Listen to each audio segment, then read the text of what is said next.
She was not an ordinary mother. She didn't teach me to string seashells or practice my embroidery. We did different things: reading, science, sports of all sorts, exercise, both physical and mental. Mother said we were free to do anything at Ferndale and be anyone. I'm Chris Spivey. And I'm Eddie Webb. And today on Journalist, we talk about the exceptional, the extraordinary Enola Holmes.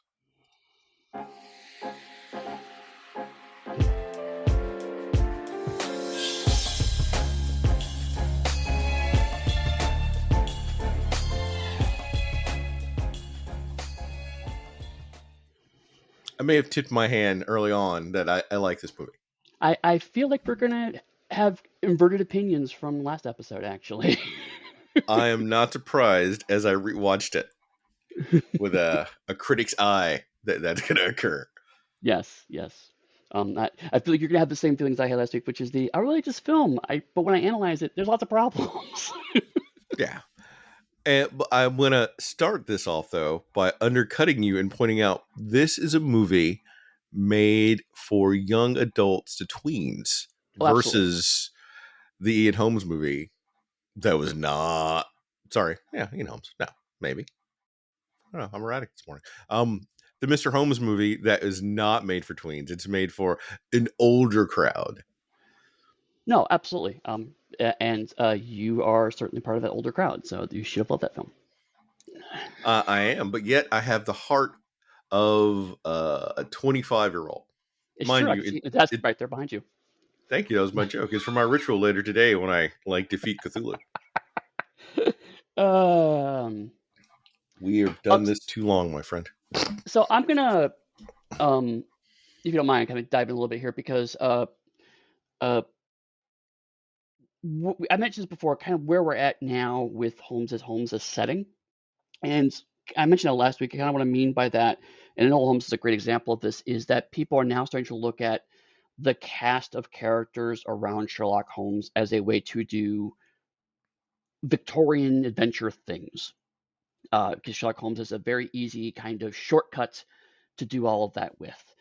So in the past several years, we've gotten things like steampunk Sherlock Holmes and vampire Sherlock Holmes and the sister of Sherlock Holmes. And it's an interesting way to tell a certain kind of story without having to front load a lot of initial information, because people are now so understanding of what the default Sherlock Holmes setting is that you can just take it as read and go forward. That does lead to interesting problems, which I will get into. But certainly the Arthur Conan Doyle estate agreed with me on this assessment because they sued Netflix over this Yeah, movie. but at the same time, I want to point out that you yourself have gone out of the way to say they sue anyone about Sherlock Holmes stuff that they don't necessarily agree with. Yeah, no, And yeah, someone baited them into a lawsuit proving that they were being ashholish. oh yeah, certainly. And If you not listened to all of these episodes so far, I do want to reiterate: fuck the ACD estate, right? They're a bunch of fucking patent trolls. Um, and their argument for why this should not be put on TV is so ludicrous. But Netflix did um, basically acquiesce and settled out of court. And that lawsuit scared other people putting out Sherlock Holmes related stuff and forced them to change things at relatively last minute to avoid other kind of litigious behavior. So this movie, in a way, put a damper on some kind of future Sherlock Holmes stuff for a few years. That's largely fading now for other reasons. But it's so weird because, like, of all of the only reason I picked this movie is because Netflix has money. To be perfectly fucking honest. yeah, because otherwise they would have went after, I think it was Nancy Springer or someone Springs who wrote the Enola Holmes book series that has Correct. 8 books and like a short story and has been going on for over 20 years. They did nothing to her until it was going to become a movie. Right. They wanted the money. So uh, so I bring it up because, well, partially because fuck the ACD estate. Now I will take any opportunity to bring that up. But also, it's a weird thing that this was the hill they chose to die on from a creative perspective. From a financial perspective, it makes perfect sense. From a creative perspective, it's weird they chose this movie. Well, because Holmes had what emotions, and his emotions were still under copyright until what was that for another 5 years or something obscene. Their argument was that Holmes does not show emotions until the final book, and that final book was still under copyright, and therefore that the idea of Holmes expressing emotions was itself a protectable concept, which is dumb and also wrong. And also, I would even argue that Cavill actually showed all that emotion in this movie, but we'll get there. We'll get there.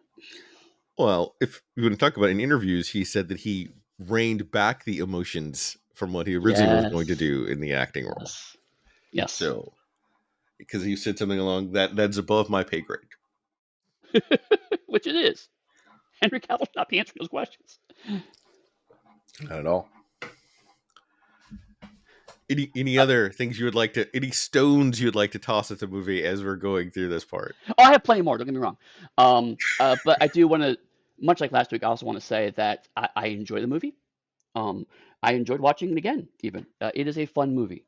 A lot of my quibbles are going to be in that usual fun space we have of a not quite Sherlock Holmes because that's the thing we're discussing right now, and B some purely critical things. But you're absolutely right to point out at the very beginning. This is a movie pitched at young adults, so it is designed to make young adults entertained, and it absolutely succeeded in that front, as far as I can tell. And you, having a young adult, could probably also testify to that.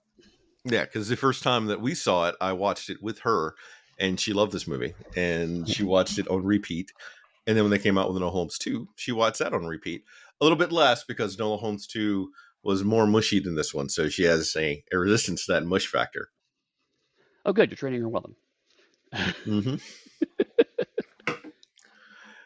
And it's just something that she really enjoys. So that also biased my opinion that if my kid loves something that I have an interest in, I am automatically going to like that even more and to give it more kudos because it's doing its primary mission, which is to engage its viewer audience and bring them in.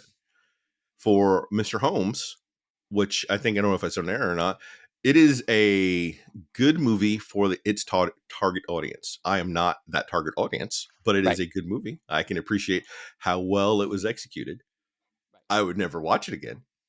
But if someone says, hey, this is what I like and this is what I'm looking for, then I would say, hey, there's a movie called Mr. Holmes that you may enjoy. Right. But what's interesting now is as we're moving into this, in the course of doing the math in my head real quick, 11 years, we have seen Holmes as action film, which is basically what the Guy Ritchie film is. It's basically Holmes as an action film. Holmes as serious character drama, whatever the hell that means. And now Holmes as fun young adult romp. And regardless of the quibbles that we have and we're going to have about these three films, the point is that it's recognizably Sherlock Holmes every single time, even though these are very different interpretations all across the board.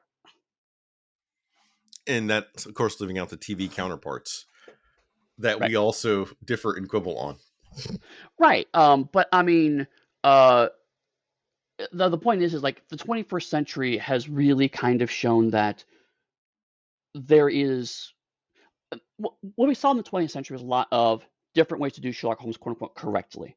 There was a very strong idea to do him either authentically or to adapt him in an entertaining way, but still keep him more or less in a very specific lane with weird. There's the occasional exception along the way, but generally there were the very much the rare things as opposed to the norm. Now we're moving into 21st century and we're moving into so many different interpretations of Sherlock Holmes in the modern day, Sherlock Holmes as antagonist to Moriarty, Sherlock Holmes as manga antagonist, Sherlock Holmes as a background character to another young adult protagonist.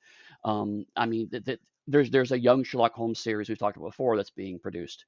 So the fact is that there's so many different ways to look at this. I mentioned previously that there are a couple different anime versions of Sherlock Holmes.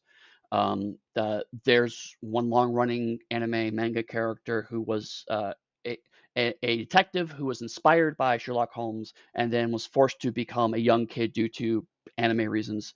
And so he goes by the name of Conan, named after Arthur Conan Doyle. And he solves mysteries as a kid, even though he's secretly an adult. It's it's wild. But the thing is that uh, as much as I'm going to have thoughts about this movie, I do want to kind of front load that we're now in an age where anything you think should be Sherlock Holmes, you can find media to support your opinion, and I think that is good. I can see that. I agree mostly. But as we're going to probably do a Sherlock Holmes retrospective episode, I'm going to save some of my initial Sure, thoughts about that's fair. that to Good that point. one. For Enola Holmes itself, one of the things that I love about this is that Millie Bobby Brown and her sister are producers on this movie. And I it didn't was know that. almost part of her idea because she was reading the book, I think, with her sister, and she loved it. And then she went to the movie theater that she was like part of that helped make the Godzilla movie and said, hey, we need to make this book into a movie. And she was part of the driving force and made all this happen. And I Okay. love that someone is so invested in something that they make it happen or see it somewhat happening and then use their clout to push it to fruition. Yeah.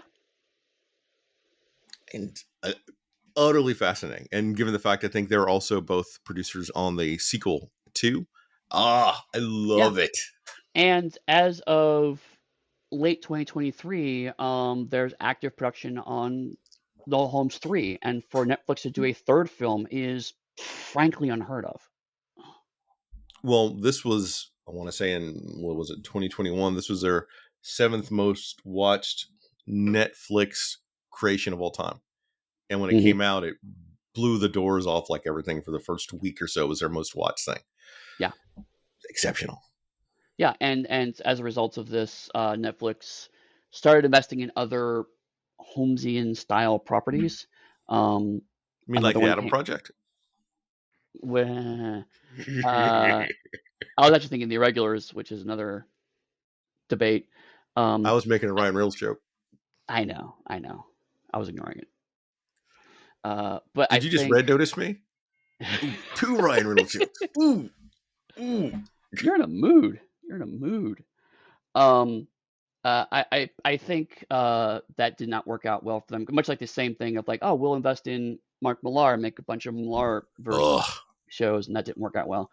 Um, uh, I stand by that if they had slightly reconfigured that superhero series could have worked. yeah, no, I agree.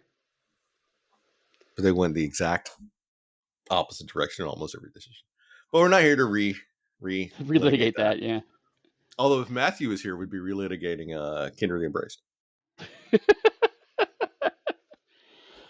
But no, I agree. Like it is uh, a nice thing to see the actors advocate for and help produce something that probably wouldn't have been made otherwise. Particularly for a female lead character, a young female lead character on top of all of that. That's a pretty hard ask. And then to have it do so well Yeah. is fantastic. So yeah, like I certainly cannot argue with success. It's clearly knows exactly what it needs to do, and it's doing that thing well.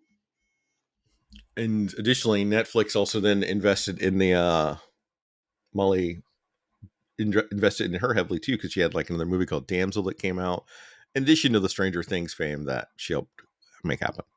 Right. So there's lots of great things about the movie, at least in the background, that help it come to fruition. And the fact they pulled in the director from Fleabag, you can see the Fleabag influences all throughout this entire movie and its sequel.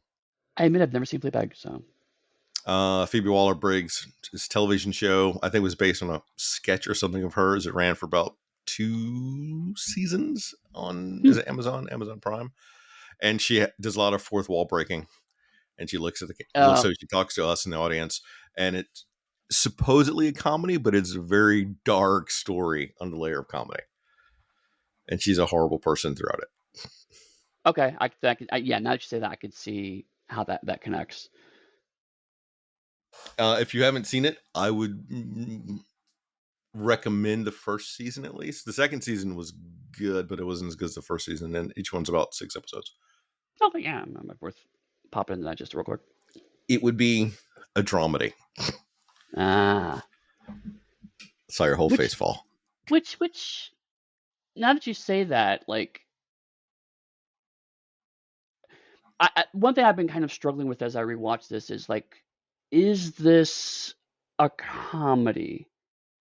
And the answer I kind of said was no, but because we're in kind of a weird place. I think we've talked about this before in the superhero run, where all media has to have a certain amount of comedy in it. That's just the Yes. expectation. So saying something is officially a comedy is actually harder to determine unless it is wall to wall jokes. And so because this isn't, I was like, is it a comedy? It's not paced like a comedy. It's not structured like a comedy. But some of the fourth wall breaks are themselves comedic. So as you mentioned that, now I'm sort of wondering if that was more of the influence of the director, kind of inserting that to kind of give it that extra level of fun.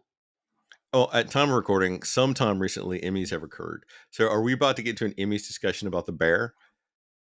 Again, I'm Have not you seeing the seen the bear. Bear? No, So but the Bear has won the past 2 or 3 years for best comedy, and they've won like best comedy actor, actress, best comedy supporting actor. The Bear is a fucking drama. It has funny bits in it.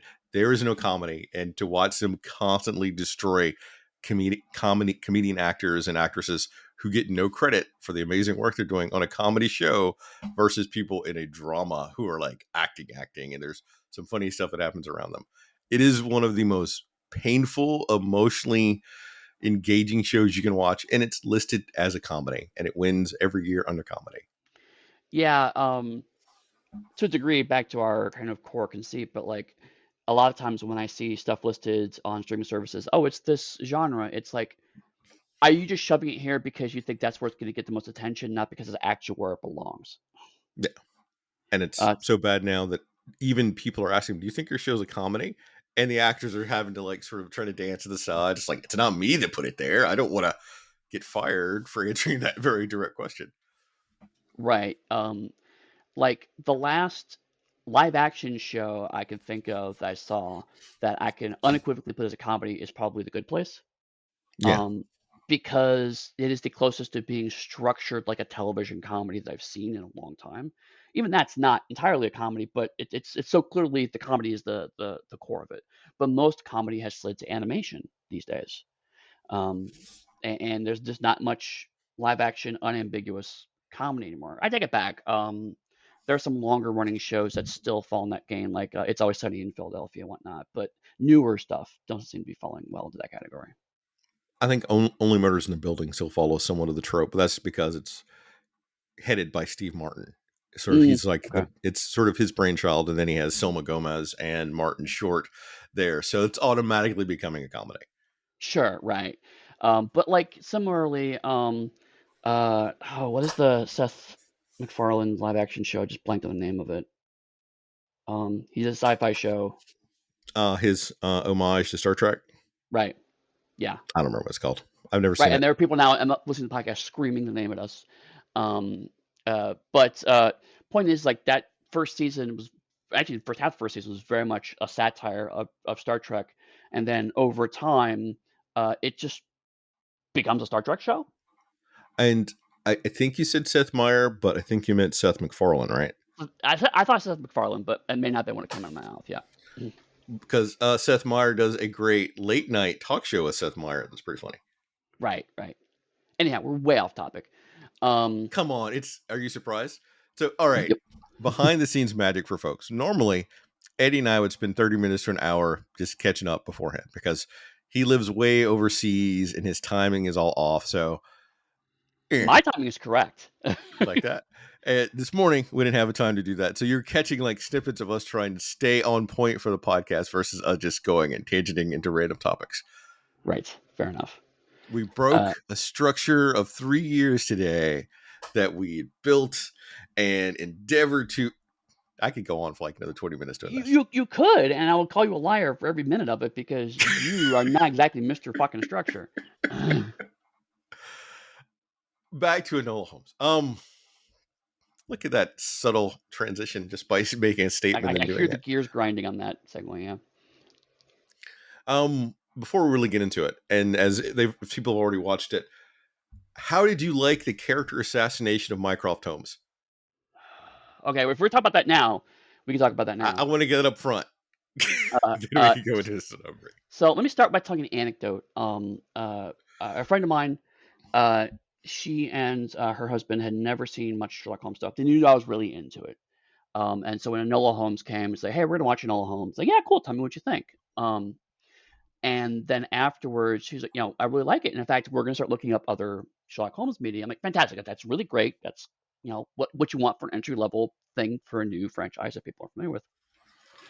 And she was like, "Is Mycroft Holmes so big of an asshole in the original stories?" And I just 20 minutes of me ranting to her about it. Uh, He is an asshole in the original stories, though.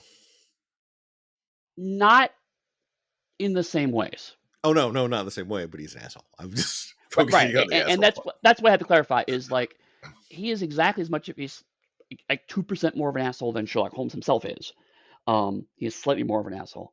And yes, he is conservative by the nature of he works for the British government and is very staid in his routines. Uh, but everything else is just manufactured nonsense, and and things like his attitudes and opinions. While I strongly disagree with them, I also can't. There's nothing in the canon that confirms or denies them. So it's like, okay, fine, whatever. That is a valid extrapolation. You can agree with it. It is the fact that he is consistently portrayed as dumber than Sherlock Holmes that I have a real strong issue with. I thought you would. Because that's literally the opposite of it. He's supposed to be Holmes's smarter brother. That is the whole point of Mycroft Holmes. Yeah, yeah. I thought you'd have very strong opinions about that. Oh, Um, the second thing that you may have a strong opinions or no opinions on. What did you think of the portrayal of Watson in this? I thought it was great. I thought it was so subtle and nuanced that I didn't even notice because he wasn't fucking there, Chris. Which actually brings me to, so again, sometimes we're here. Kind of my biggest quibble Oh, with the whole thing is it is super unclear where in Holmes's career this movie is set.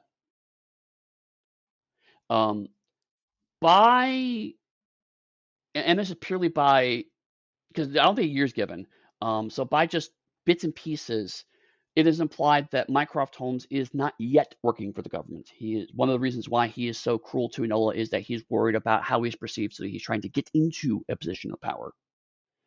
Um, and Sherlock, because he's played by Cavill, who doesn't age, is presumed to be fairly young and therefore probably fairly early in his career. We never see him at 221B. He doesn't talk about his profession as in he does that on a regular basis. And yet everyone's heard of Sherlock Holmes. Everyone knows him and as a detective. Lestrade is his biggest fan. Well, he did work in the canon. Watson met Lestrade, and it was implied that Holmes and Lestrade worked together prior several times before meeting Watson. So that, Yeah, but I'm talking about the relationship they've established for Lestrade in this movie to Holmes. yes, yes. Um, Although I will, Lestrade was one of the ones that was the most canonically accurate for me, because him basically uh, uh, sucking up to Holmes to get an answer and then immediately taking credit for the solution is pretty accurate. Lestrade was actually kind of a high point in that regard for me. But no, it's which goes back to my point about Sherlock Holmes' setting. The canon of Sherlock Holmes is secondary to the point, right? Mycroft and Sherlock are there to give Enola context. And so they don't matter as characters, they matter as background. True. I'm curious in how you would have liked the one of the original versions that they tried to get Nancy, I still don't remember her last name, Springer, to write, which was Sherlock Holmes's daughter. And she pushed back saying that I like Holmes and Holmes as a character would probably not have kids. So she came up with the idea of having it be a younger sister rather than being an actual child. Right. Um, and honestly, Enola Holmes being a unknown sister of Sherlock Holmes, the concept doesn't bother me because Mycroft was the same way. Holmes basically starts talking to Mycroft one day, and Watson's like, "Wait, what? Do you have a brother?" It's like, "Oh, not to mention I had a brother. I've lived with you for 5 years. No, you didn't mention you had a brother." So him also not mentioning he has a sister just tracks. So that actually the concept didn't bug me. How Mycroft treats her doesn't make sense. Ooh, all right, I'm gonna hold that till we get there then, because that's Okay, super interesting to get into. Agreed on Holmes, given the fact that Moriarty, whose greatest enemy that he never told Watson about until the very last second, who shows up that one time for right, Watson to know something. All right. right. And it's not because Conan Doyle was rapidly inventing background elements just to do something for one case and forget about them entirely. No, he would never do that. It's almost like he was a pulp writer that would come out decades later that did stuff like that. Any other Yeah. comments about the background, the making, the success of Enola Holmes? Um, I guess the only other thing is, again, the last three movies we've seen, something we haven't talked about much in either of the previous two, is that we are also in a golden age of high budget Sherlock Holmes adaptations. Because Yeah. certainly some of the ones we've seen previously, it's very clear that it was they paid for 2 rooms and maybe a street scene. And that was about it. And now we're looking at three very different film adaptations, but all of them have money behind them. And it's just nice to see this kind of visually high quality Holmes adaptations being the norm nowadays. And that's a good point. Originally, this was supposed to have been set up for a theatrical release, but COVID-19 changed all that, which Right. is why it was released on the streaming network. Oh, that's an interesting point. Was it then sold to Netflix, or did Netflix make it with the idea of putting it in theaters? I think Netflix acquired it because of COVID-19, and That makes more sense. Lionsgate wasn't able to release it. That makes more sense. And then of course Well, then, they so could have so for released it, Netflix, but during early COVID, that would have been oof, oof, right? four But then people. that's interesting because then what happened was Netflix said, "Oh yeah, this is cheap and a thing we can put out no problem for cheap, relatively cheap for them." Um, and then so it must have been really successful for them to then say, "Okay, we're going to greenlight a whole new one and then put the bill." Yes, much That's how interesting. for like the Knives Out, how they acquired Knives Out somewhat because of COVID, if memory serves, and that's why Ryan Johnson is now making the next Knives Out also for Netflix. I did Knives Out too. Huh. It's funny. Uh, in a way, now I'm starting to think if I have a different opinion if I had seen this in a theater. But let me think on that. Maybe we'll get back to it. All right, That is interesting to know. because at this point in time, Henry Cavill is still like a superstar. He's still Superman, Yeah, barely. he's the Witcher at that point. So Oh, we'll talk about that someday. Anything else before we get into the actual summary of Enola Holmes? now let's get into it. We open with a fourth wall break right off the bat as Enola breaks down her origin story. She's raised by a single mother with distant brothers, Sherlock and Mycroft. She can hardly remember. It was just her and her mother, which she loved. Enola is extremely intelligent, observant, insightful, can decipher and defying the social norms of women over time. Her mother taught her everything from chess to jiu-jitsu and encouraged her to be a strong-willed and independent person. Her mother kept some secrets from her, valuing privacy. On her 16th birthday, Enola awakes to find her mother has disappeared, leaving behind only small gifts. And we discover that Enola is the best cyclist in the world. A week later, she meets her brothers Mycroft and Sherlock. We get Holmesy and brother bonding for a bit. Enola gets a sense of her missing siblings. Sherlock finds her intelligent, whereas Mycroft finds her troublesome, and as her legal guardian, intends to send her away to finishing school, run by Miss Harrison. Enola and Sherlock bond as he recounts what he remembers from her and provides her advice, if not assistance, sparking her deductive curiosity. The flower cards her mother left behind reveal a secret message that leads her to a stockpile of fat cash, which Enola uses to escape and disguises herself as a boy. What did you think of the opening? Uh, except for Mycroft, it was okay. Is that going to be your thought throughout this entire movie as we talk about it? So let me start with positives. I really like the fact that she was taught an actual martial art as opposed to a completely made up bullshit martial art. That was a nice touch. You don't like the Conan Doyle fisticuffs Faritsu. martial arts? Yeah, I'm not going to call it that. Yeah. Oh, okay, no, it's jiu-jitsu. It's like, okay, cool. It's an actual thing that people want. Um, and they do a good job, especially if this is pitched to young adults. They do a good job of establishing how class structure works in Victorian England at a super reductive high level, right? For a Yeah. 2 hour movie for kids, here's the super high pass of how that works.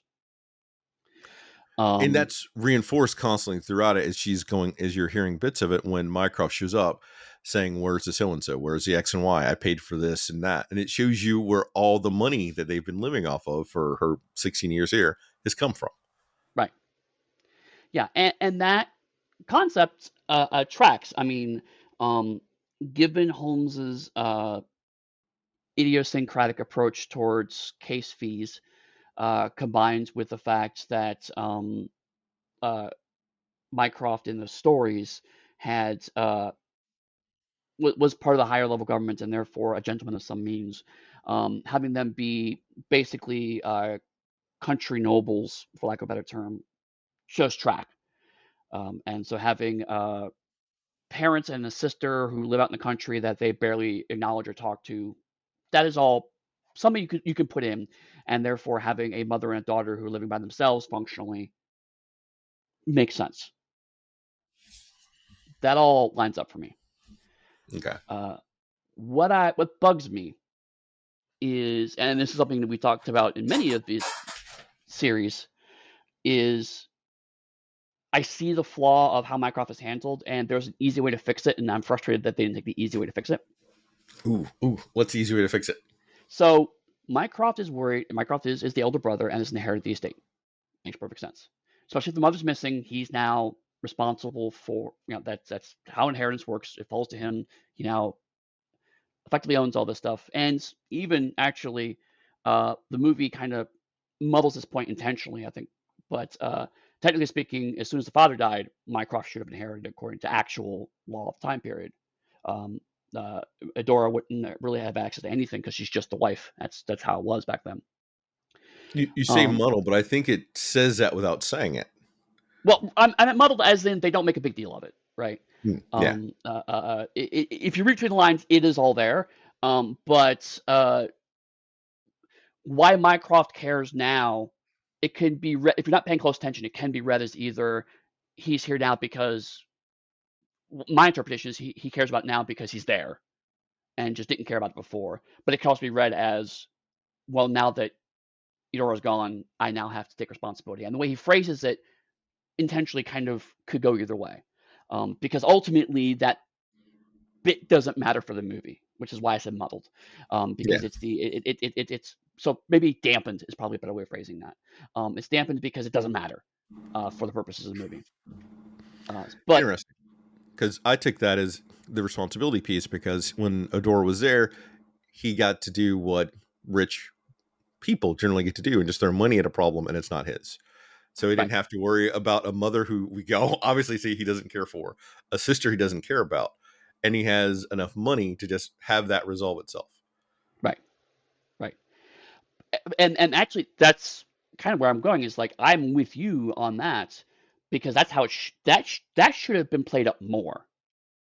His pure apathy towards Enola of like, listen, I don't care. I'm sending you to school because I have more important things to do.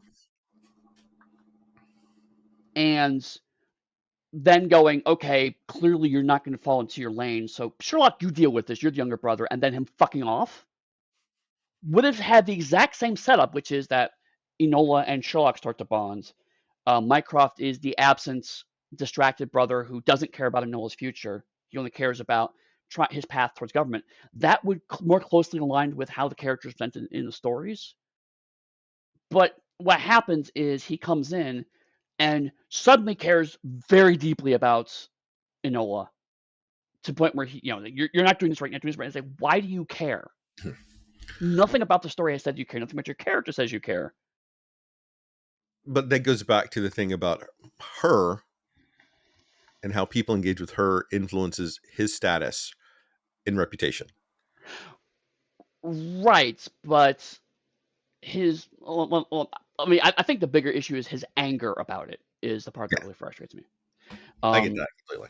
uh, because again, like it should be like and you should do this because, and just be clear, because again, Mycroft's also blunt. That's another personality. He's extremely blunt, and to be able to say, I need you to do these things because I need to get a government job and you're fucking it up, um, would have played better.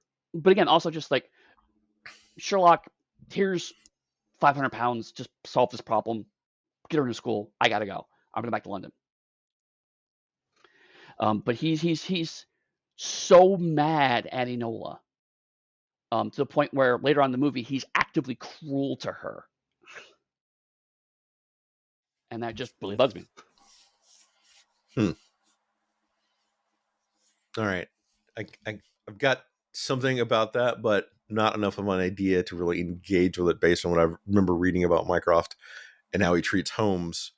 Well, all right. So I purposely used first names for this version and not Sure. last names when I could, because I could say Holmes, so like, which Holmes are you talking about? And Holmes refers to literally 4 characters in the movie, so From how he treats Sherlock when he brings Sherlock in on cases and information he doesn't provide Sherlock.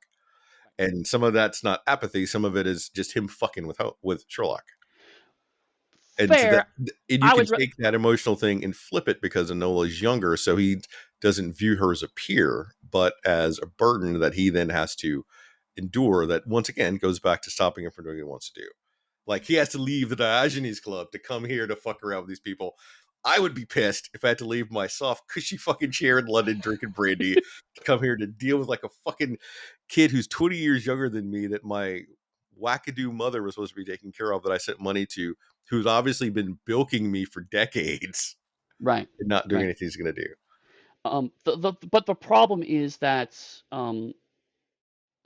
if the movie, and I think my issue largely comes from if the movie had framed Mycroft as an inconvenient part of the toxic masculinity of the British Empire, uh, and he cares about his family, but not Enola specifically.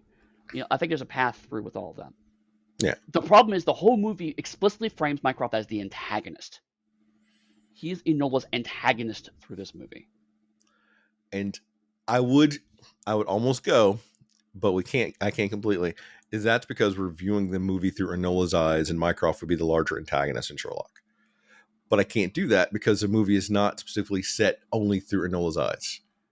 Right, yeah. If the whole movie had been fourth wall breaks and we only ever see Enola's perspective on things, I would be with you on that, and that would excuse a lot of the problems of this. She doesn't understand Yeah. the nuances of this because she is a young adult.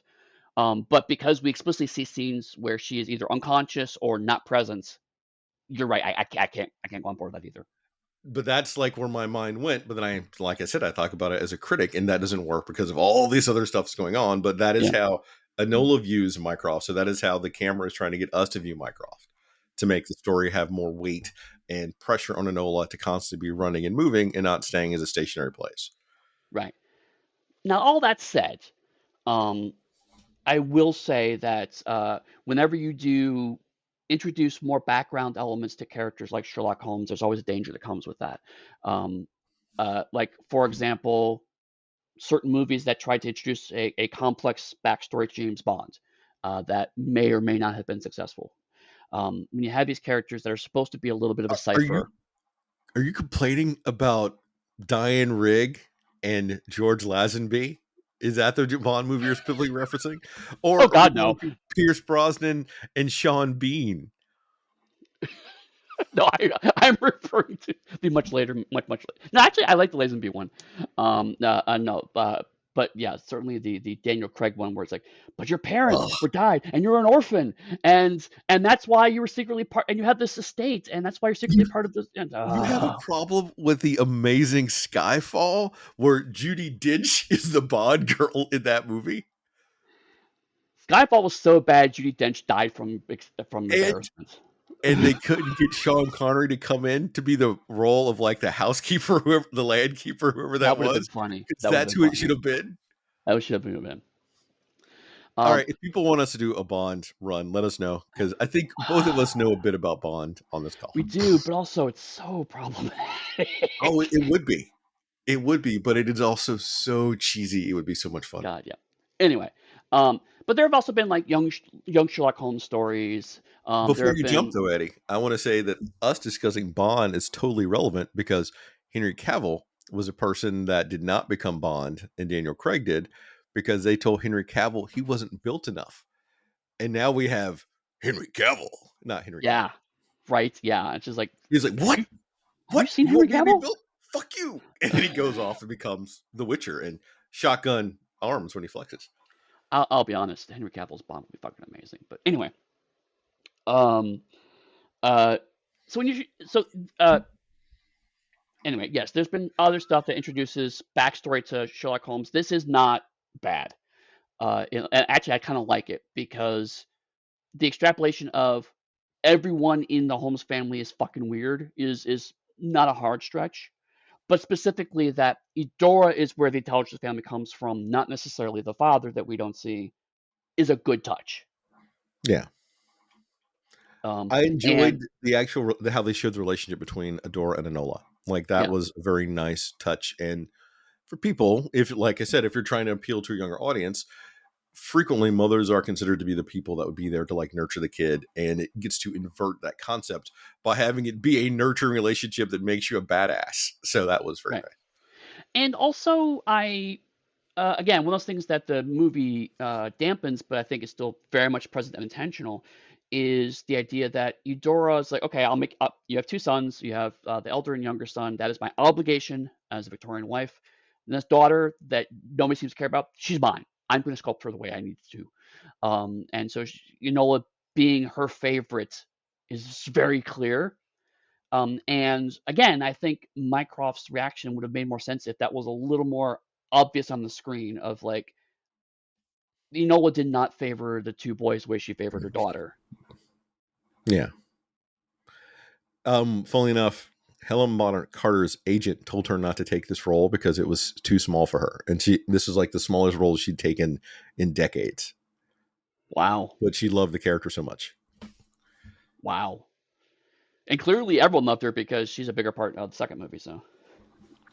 Could you imagine anyone else being Enola Holmes's mom? No, no, no. She's the right balance of intelligence and strange. That is just Yeah. perfect for this character. Anything else about the origin before we move on? Oh, the other thing real quick I mentioned is because you got to the flower cards. I like that because um, flower language was very much a Victorian thing. Women would communicate through flowers, and that being a distinctly feminine form of mystery was a really cool start to all of this. Is that not only is Enola Smart Sherlock Holmes, she's not just gender flip Sherlock Holmes. She is taking these things from a very different perspective. She's a very different character, and because she is a woman in Victorian society, she's going to have different ways of approaching things that aren't available to Sherlock. And the fact that they established that very early on, I think, was very, very good. I agree mostly. I You did bring up something that I'm glad that you did because one of the things when the movie came out, I remember reading reviews and saying things about it, and people said something very similar to what you did, but they said it very negatively. How they said Enola is as smart as Holmes or smarter than Holmes, and All they right. were constantly that was like their big thing, like women this, women that. Oh, she can't be that cool. Oh, Jesus. And I want to point out specifically that Enola in this is incredibly smart, but she is not necessarily smarter than Holmes. She's Because if you look differently at it, intelligent. yes. And the reason that she is ahead of Holmes is because she is in the middle of this case. Holmes is on the periphery of the case and he's figuring things out slower than her, but that's because he's sitting in a chair sipping a brandy while she's like fighting assassins. to get what she knows. But see, and that's actually uh, my argument against that. Oh, my argument against the fan reaction, I should say, because I did hear a little bit of that, and I rolled my eyes at then too. It's like I'm rolling my eyes now. Um, and my argument was, at no point does the movie say she's smarter than Holmes, and Nope. their response was like yours, like going, well, because she's falls faster. Yes, because you have to say Holmes having zero clues that Enola has access to does figure it out, right? Literally, Holmes has two conversations with Enola, visits one place, and then goes to Lestrade and says, "Here's the answer." He's still Sherlock fucking Holmes.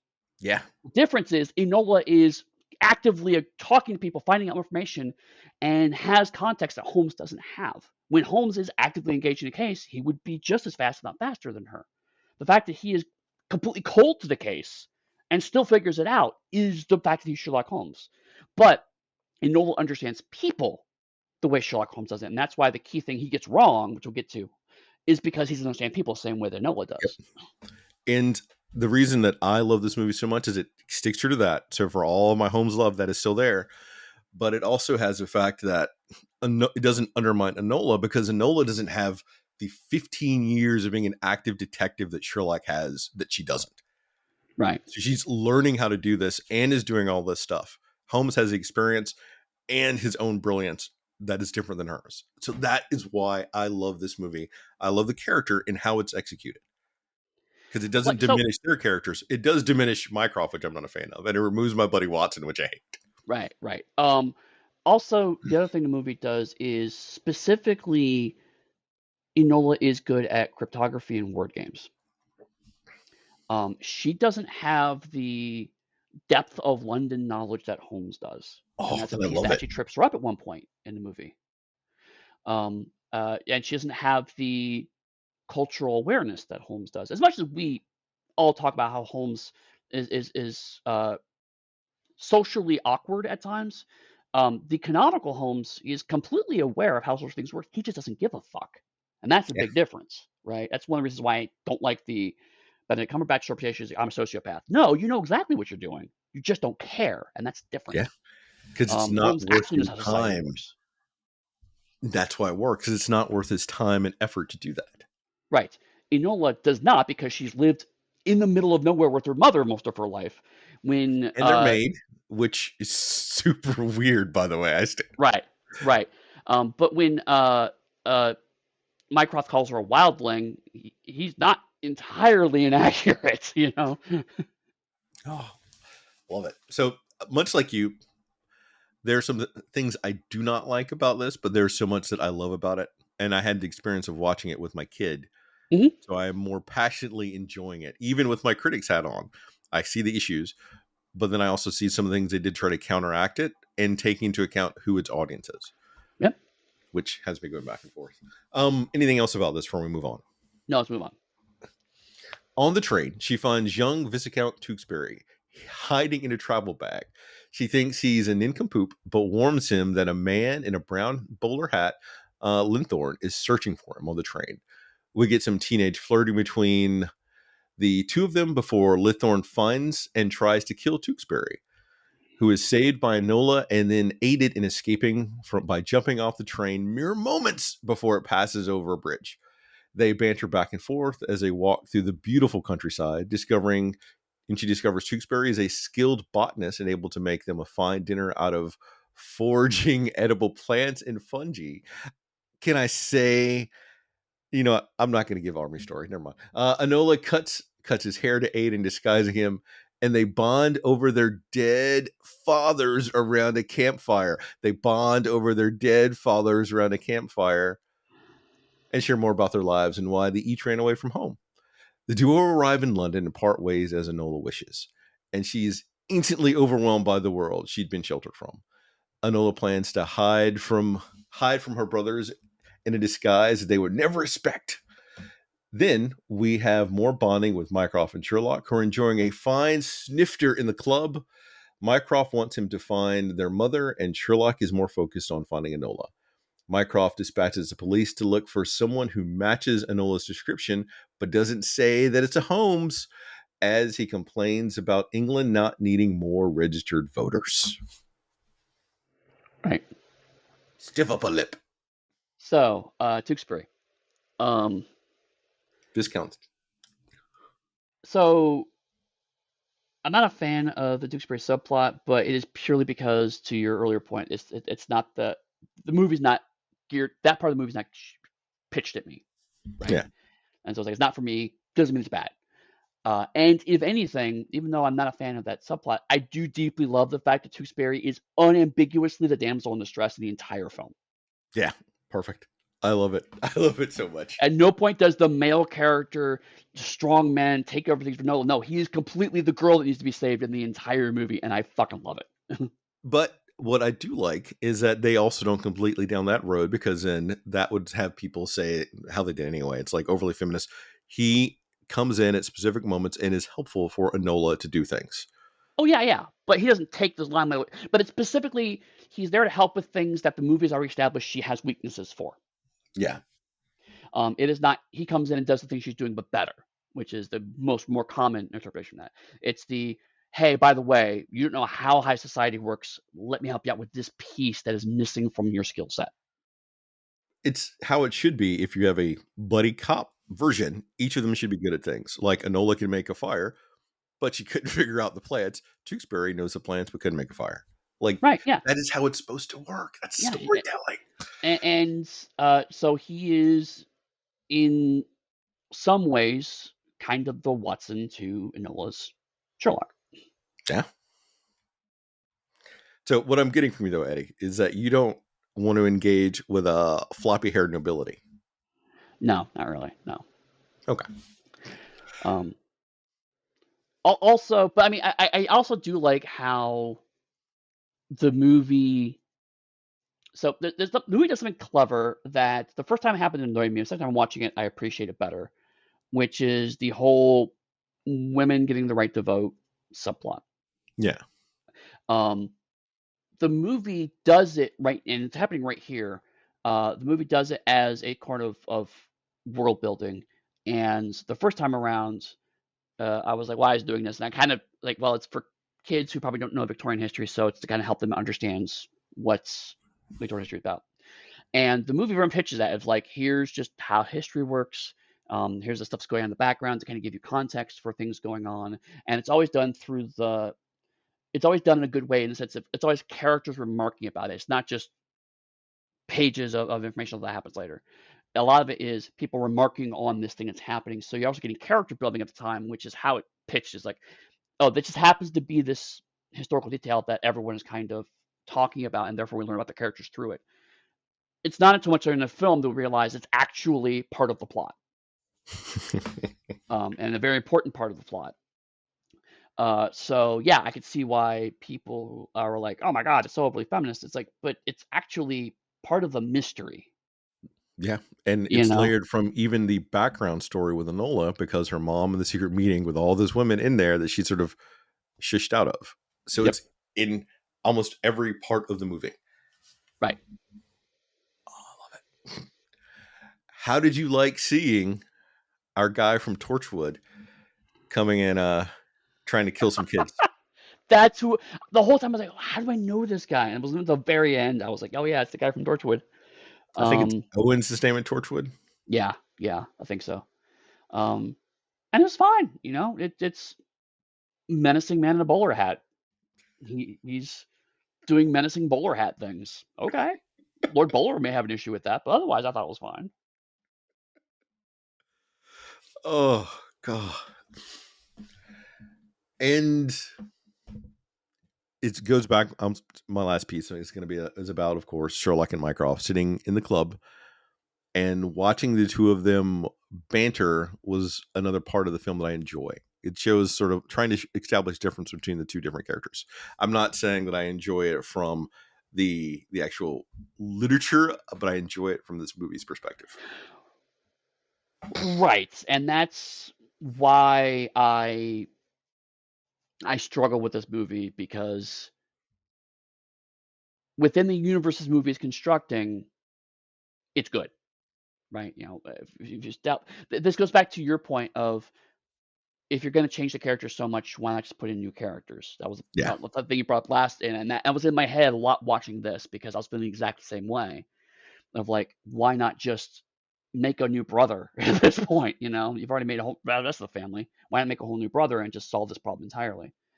And I had to Myron talk Holmes. myself, huh?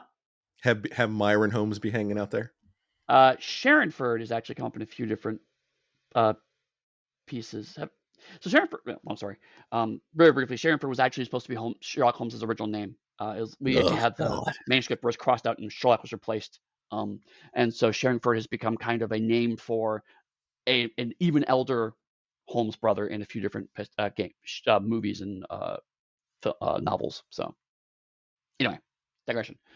But to the point here, of like uh, them sitting down and having a discussion and Sherlock trying to explain, trying to tell Mycroft he's wrong, but not feeling like he has the ability to actually do that, I thought was interesting. My frustration, uh, and it sounds like this was a director mistake, is that I felt like Holmes should have had a little more emotion in terms of the brother dynamic. Like you're the eldest brother, and therefore now the head of the family. There's certain things that I can't say, but that frustration didn't come across as much as I would liked. A little bit there, but it's very, very, very, very, very subdued. And I feel like this scene would have worked better if there was a little more actual tension between the characters as they were having this discussion. Yeah. Hmm. Very cool. I would still like to see Henry Cavill in a Sherlock Holmes movie. I Mind would you, like to I would. see Henry Cavill play a different Sherlock Holmes in a movie. Yes. I agree. I didn't say this Sherlock Holmes, but I said Sherlock Holmes in a movie. I want Henry Cavill to go back and be in the Guy Ritchie Sherlock Holmes because that would Yes. be fucking Yes. amazing. Yes. Henry Cavill playing that Sherlock Holmes would be amazing. I agree. And he's already works with Guy Ritchie, so I want Guy Ritchie to make a Sherlock Holmes with Henry Cavill. Yeah. Yeah. Just Let saying. let him, but let him laugh. God damn it. Anything else about this? No, let's move on. Flashing her wad of fat cash lets her disguise herself as a proper Victorian lady and acquire lodgings. Enola continues to trace Edoria, leaving cryptic messages in the newspaper's personal advertisements. Enola discovers pamphlets leading her to a friend of her mother's and her own former teacher who she doesn't remember. Slowly, pieces of her memory come back to her as she fails to intimidate the woman, her former combat instructor, to give her more information about her mother. But she warns her to be tough and be sure to be tough while she's staying in London. Not for her mother, but for her and to stay. I screwed all that up. I knew what I was going to say. I got excited with a joke I was going to pull out, but then I fumbled on my own joke. Fuckity fuck Uh, fuck fuck fuck. So anyway, pamphlets lead her to a family friend, the sole black speaking role in the whole fucking movie. yeah. Whole fucking movie. We're in Hmm. 2020. I could do a whole rant. I did it last time. I'm not gonna do it this time because I fucked up on my own joke. And so I'm gonna focus in on she should have had a larger part. She recurs a couple times. But anyway, Hmm. her own former combat instructor who advises her that she's gonna stay in London for herself, not for her mother, and to be strong. Enola discovers a safe house containing explosives and learns that her mother is part of a radical group of suffragettes. Deducing clues from the safe house, she ventures out into the streets and discovers Limehouse Lane. Living up to her surname, Enola commits a little beanie. Once inside, discovers gunpowder and protest materials for a women's suffragette and believes her mother is now very dangerous. And she's hesitant to know about tracking her down because she doesn't want to learn the truth. On the streets, she is attacked by Linthorn, who interrogates her about Tewksbury. She fights back. He kicks the shit out of her. She continues to fight back, and she beats him with science. Which in this case means explosions.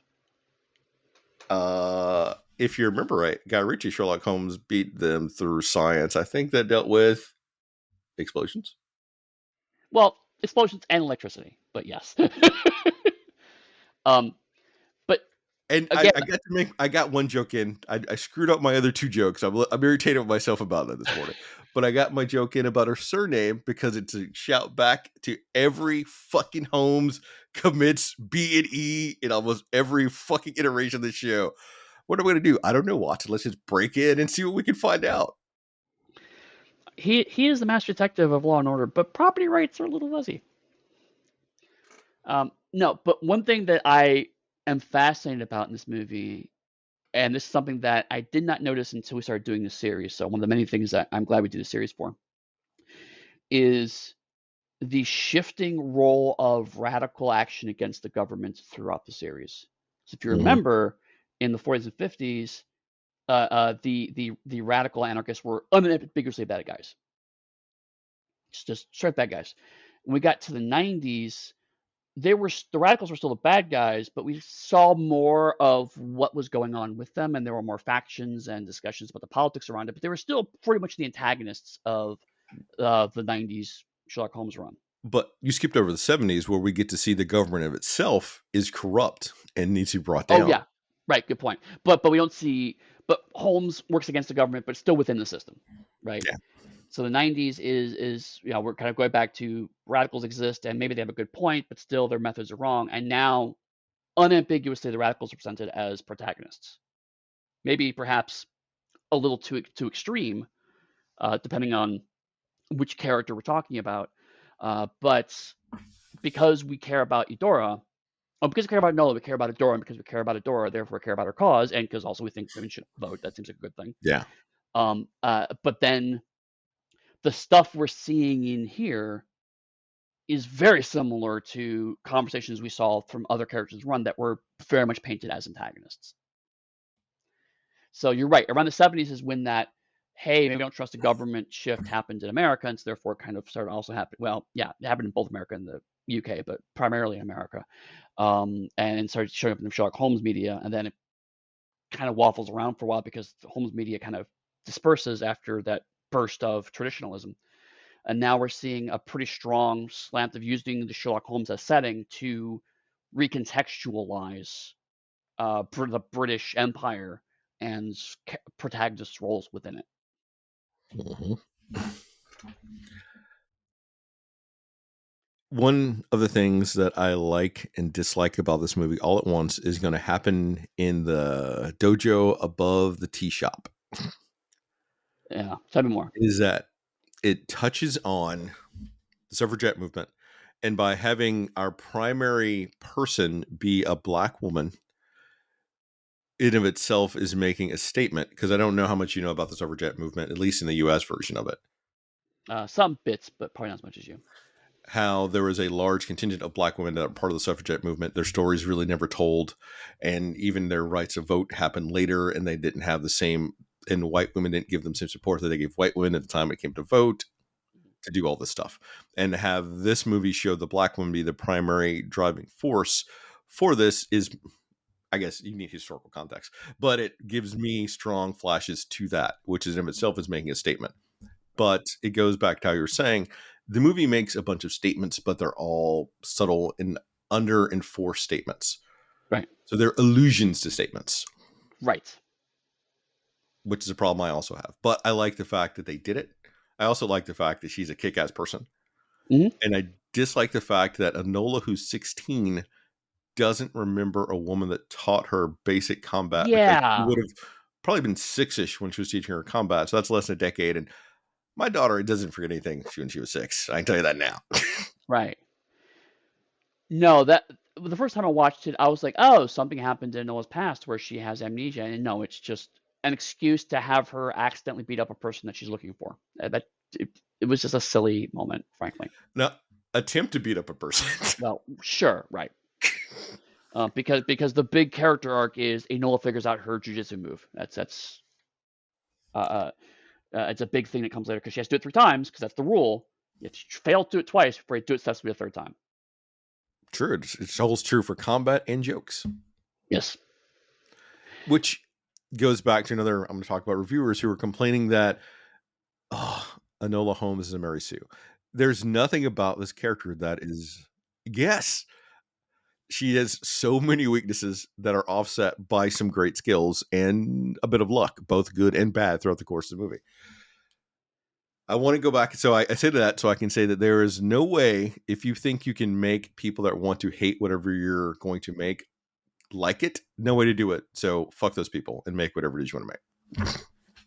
I gotta rant for a second because I am so sick of this.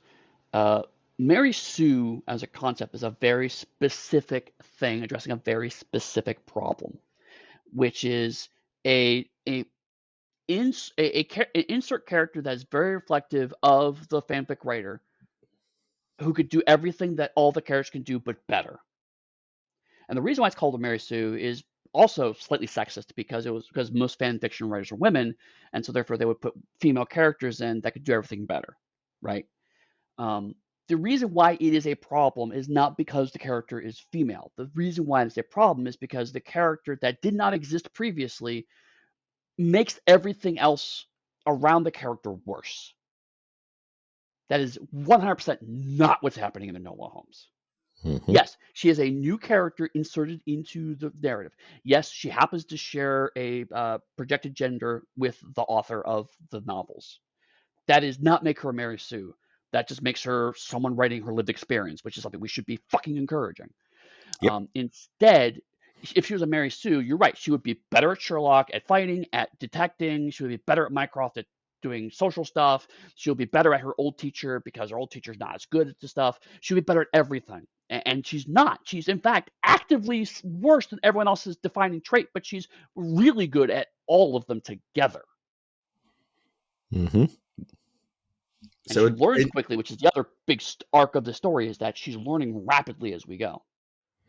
So I think that's also another reason why I'm more passionate about defending this movie is that I read reviews because it's something that my kid really liked, and I wanted to find her stuff that she likes. And if there were reviews I thought she might want to read, I wanted her to see those too. So I know the good reviews, I know the bad reviews, and I'm irritated by the bad reviews because it's people that are going to hate on something because it's a female lead with no logic, and they try to insert logic that is inaccurate. Right. Yeah, and it bugs me because that is so used to basically mean I am a male consuming media and I do not like women leading my media. And it's usually when I ever see Mary Sue these days, it's pretty much what I assume what they're saying, unless I watch it myself. So yeah, I get you. In much the same way that I really wanted to defend the live action Cowboy Bebop because it's like, look, it's an action series with leads of color, and I really want to defend this because the reasons why people are mad at it is wrong. We had our own issues with it, but they did not match up at all with what I won't say popular consensus, but the loud consensus was trying to say was bad about the film. No, it's not because there were leads of color. It's not because it was different from the anime. That's the whole point of doing an adaptation. It's just because it just didn't. It was underbaked, and we all came to that consensus. That's one reason why I've also been actively. Oh, go ahead. I still stand by our initial. I think in the end, I think we said if they had one more season, they would have found their footing, and it could have been fantastic. Yep. But because it had leads of color, they weren't given that chance. Right. Yep. I agree. So no, I knew going into this was going to be an interesting conversation because I could absolutely see why you want to defend this, and there's a part of me that still defends this movie. But it's also like I've only watched this exactly twice. I watched it once when it came out, and I watched it once for this podcast. That's another movie I personally go back to, but it is not because of any failing on the movie's part. And I'm glad that it found success despite all of this animosity. Yeah. And I'm not going to say I've seen it. This is my fourth time saying it, but I have a daughter that's watched it a bunch, and I watched it, I want to say 3 times with her. This is the one time I watched it by myself because her schedule didn't line up. Right. Anything else about that? Do you want to talk about the fight where Owen tries to stab Enola and we see that Victorian dresses are in fact shields against knives? Do we want to talk about the gunpowder that she found and how she's now afraid of her mother? I did like the logic, but one thing I do want to remark is I'm continually surprised by how large pound notes are in the Victorian time. Every time I show them, when we saw it in the Guy Ritchie films, I was like, God damn, pound notes are huge. But no, the fight scene, I liked it because I like choreography where the choreography tells its own kind of story or it has like character building. Yeah. And Lithborn and Enola fought differently from each other, and that's something I always look forward in a good fight scene. And particularly when a man and a woman are fighting each other, because frankly, there are very few cinematic options where that happens. Although it's happening more lately, but there was a very strong unstated taboo that women and men don't fight each other on screen. So when you see those, I pay a little more attention on top of that. Um, and a lot of times, uh, women are choreographed the same way that men are, and so their fighting style does not look as natural because women's bodies move slightly differently than men's bodies do. And the fact that we saw a lot of her training beforehand, and so we see that training come out in this, but Lithgow's fighting like a underclass thug. Yeah. He's a brutal fighting style with no nuance. And she is fighting him with a very kind of defined art of martial arts, if you will. And so their fighting was just very different, and it led to some interesting visuals on the screen. I think the dress blocking the knife was supposed to be kind of wrapped up in the cloth kind of moment, but it didn't come across on the screen. So the cinematography is a bit on that fight, I gotta admit. All I can say, since we're touching a little bit on women's fighting, my favorite fight still to date is going to be with Peggy in the TV series, where we get to see Peggy just reel back and sock people like a boxer. Yeah. I love Peggy Carter, and I'll talk about Peggy Carter anytime you give me a chance to throw to Peggy Carter again. And actually, that's a good point because, like, someone could argue, well, that's an example of a woman being choreographed as a man. It's like, no, the point of Peggy Mm-mm. Carter is that punch is a surprise and it's choreographed that the men are not expecting her to fight like that, and Yep. that's the point. And that is actually good choreography. Yes. Brilliant. But I agree. The fight scene was great though, because it does show that while Enola is trained, she's still a kid and she's fighting a grown ass assassin. Like, who does this? This is what I do. I sit and fight people in the street. So he's fighting like someone that does that, and he's using a lot of strength versus her using skill. Right. And also his brutality, right? Because I mean, up to this point, she never fought for her life. She fought as an exercise. Yeah. And so her fighting on the screen is very not formulaic, but is she's in form. She's very close. Her form is very precise. And he is just trying to win the fight. He's being a brutal, aggressive fighter, and that's what's giving him the advantage. Is that he is doing things that she would not think to do because I can't possibly do that, and he's just like, I will go for your kneecaps. I'll grab your leg, whatever it takes to get you to stop kicking me. Yeah. And that again that and the fact it was done without the movie didn't luxuriate into violence against women, which is the other direction this goes sometimes. Is that when Mm-hmm. in fight scenes with women, is that when the woman starts to lose, is that the way it's shot and framed can look it becomes almost sexualized as the violence against the women, which is also bad. Movie doesn't do that either. He's just there to do a job, and it helps that the lighting was very dark to kind of reduce the temptation to kind of sexualize the violence against Enola. It's much more of just you see the kind of forms moving, and it's very clear who's doing what by the silhouettes. But then you could see the brutality without luxuriating in it, which I think is a good point. So if you'd done that, say we did the slow motion fighting of the Guy Ritchie film, that would have played very differently here and been very Oh yeah. uncomfortable here in a very Yeah. bad way. That we were luxuriating fighting there, but those two men doing it, and also very specific based on what the Guy Ritchie knows how to do. This is doing a very different thing from a fight perspective, but because of the way it was structured, it didn't come across as gross. It just came across as a cool fight scene with good combatants, but Ilola naturally lost, which why the Mary Sue thing pisses me off. It's like she lost. She lost the fight. Yeah. The trained So, martial artist lost a fight against a thug. How is she a Mary Sue?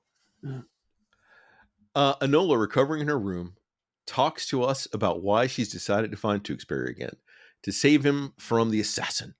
Her current disguise is that of a widow, as people fear them, and it minimizes erroneous conversation.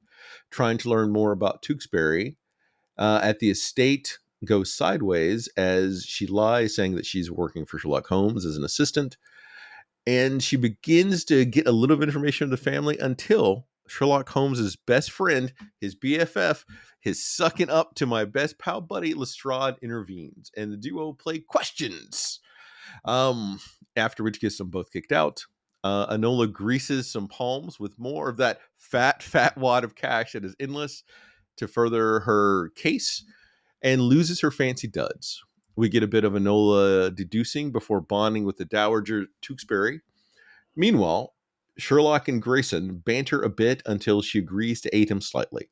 Grayson reveals Enola and his mother are on their own paths, uh, reprimands Sherlock about sounding too much like Mycroft, as she explains what privilege is to him and how the Holmes family has benefited from it. Before leaving, let Sherlock know that Enola needs him, while Mycroft grills Lestrade later about the young woman who outwitted him without telling him that it's Enola. And Lestrade deduces that it's Enola, and Mycroft agrees and promises to pay him handsomely if he locates her. Do you want things I liked or things I don't like about this chunk? Things you don't like, and then we'll end with things you like because it makes us feel better and it has a happier beat to it than on a good note. Okay. This is the part of the movie where the fourth wall breaks. I, I'm always iffy about you with flashbacks. I'm that way with fourth wall breaks. Is that You must I'm always detest skeptical. Deadpool. Huh? You must detest Deadpool. Uh, well, in the sense that I have to walk up to it, right? I Yeah. have to.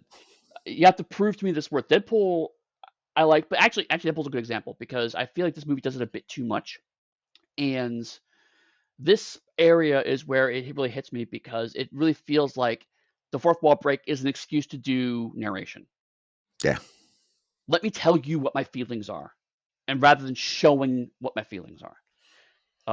Just the point where it feels like, oh, we don't have to actually figure out how to write this as a screenplay. We could just more or less dump a chunk of the novel in here. And that's the part where this area in particular gets really bad. I'm in agreement. This part feels a bit like I'm gonna make up another Marvel character that may get me hate later, but it feels like the She-Hulk. The She-Hulk used Yeah. their fourth wall breaks to dump plot Yep. constantly. And this piece of the movie takes that approach, and that's why it's jarring, I think. Right. Uh, quick digression. The reason why I like Deadpool better is because Deadpool usually does it as a way to make inside jokes to the audience. Which, if you aren't part of the people he's making the joke to, it doesn't matter. And if you are part of the people that jokes to, it's funny. But then it moves on. You don't really get much of the interiority of Deadpool for the most part because Deadpool doesn't really have much interiority. And when he does, usually the movie then goes into more straightforward mode and doesn't do fourth wall breaks when he does actually have dramatic beats. Um, Enola Holmes and to your point, Sherlock as well, kind of does the opposite, where the point where you should be showing us the character's going through, you're now telling us what the character's doing. Um, to the show's credit, now we'll start moving into the good things. Um, this also does the thing I like, which is that she occasionally makes jokes to the audience, like the "I think I overthought my outfit" gag was genuinely good, where she explains why it's good to dress up as a widow, and then immediately gets shut down and goes, "I may have fucked that up." Which again, why is she a Mary Sue? She clearly fucked that up. But again, the "I may have overthought my outfit" and then goes right back into the lying was actually really good. Also, I've said this before, but I want to reiterate: love Lestrade, just love Lestrade. All right, this is our biggest point of contention. I do not like Really? this version of Lestrade Oh, I love Lestrade. He's not my because favorite. He's not my favorite. he he feels too weaselly to be Lestrade for me in the movie. Oh, but Lestrade is a weasel. The cinematic view of Lestrade, though, that we've had, he isn't this much of a weasel. He's more of a bastard than a weasel. Uh, And this one feels very weaselly. I can see that. I'll be honest. Part of the reason why I like him is because the fact that I like the fact that a man of color is playing him, and it tracks with how a lot of police work was actually usually picked up by people of color in England because it was a way to get good solid work without having a lot of training. Yeah. So the again the implied story that comes from this of a man who worked his way up in the police force. I actually like the implied story there. So I admit that's some of it. Um, but And so for also, me, but even hearing that for me makes me dislike it even more because Lestrade in his nature is going to steal credit from Holmes. And so that undermines that character for me, hearing like your version of it. Because you've got a man of color supposedly worked his way up through the ranks who obviously didn't because he's too busy stealing credit from other people who are well, but potentially. It's and if he had no redeeming qualities, I'd be with you on that, and that actually turn me off. But like the thing is that Lestrade makes some genuinely good deductions throughout the course of this movie. They're yeah. not on the level of a Holmes deduction, and I say that for all the Holmeses. Um, but like Mycroft's being very careful at saying it, and Lestrade's like, "Oh, so it's Enola," and he's absolutely right. And when they're doing the questions thing, Lestrade's like, "Why are all the questions about food?" Right? Yep. And the way he says it is like how you know him is a very specific direction, which is not mapped with your story that here is assistance, which is how he was able to build off of that to figure out that she's a relative. Yeah. And given her age, probably a sister. We don't see his deductive process the same way we see the Holmes deductive processes, but it is present, and it's specifically in this chunk. So Lestrade is not stupid, Oh, yeah. which is, to I'm be not fair, saying atypical of a Lestrade presentation. I'm not saying he is. I'm pointing out the Weasley nature they gave the character is too over the top. If they pulled it back 15%, I would probably be closer to where you are. Sure, right. You could put him in the same bucket as Mycroft of like maybe not so much. Yeah. So, and since he was a person of color, I care even more about that character and not wanting them to be a weasel. No, and that's a fair pushback. Um, uh, yeah, I mean, I could see that, but I mean, I guess I'm mentally editing out some of the suck up scenes a little bit because he has some genuine moments of detective work in this, Yeah. which is so rare to see. So I may be emphasizing those in my memory a bit more, and I think it's a fair shout. And one of the things I did like, though, is that between I'm transitioning from that one, but the Dowager and Enola, when she discovers Enola in the treehouse, Yep. one of the first things she says is that we're going to have to fire that person who you bribed, Yeah. which goes back reinforcing again that Enola knows about people, but she doesn't understand what privilege in class is, Right. much how Holmes doesn't, because, well, much how Sherlock doesn't, who gets that explained to him by Grayson. Mycroft has perfect understanding of class, which gives a strength to Mycroft's character with all the negatives we have. Right.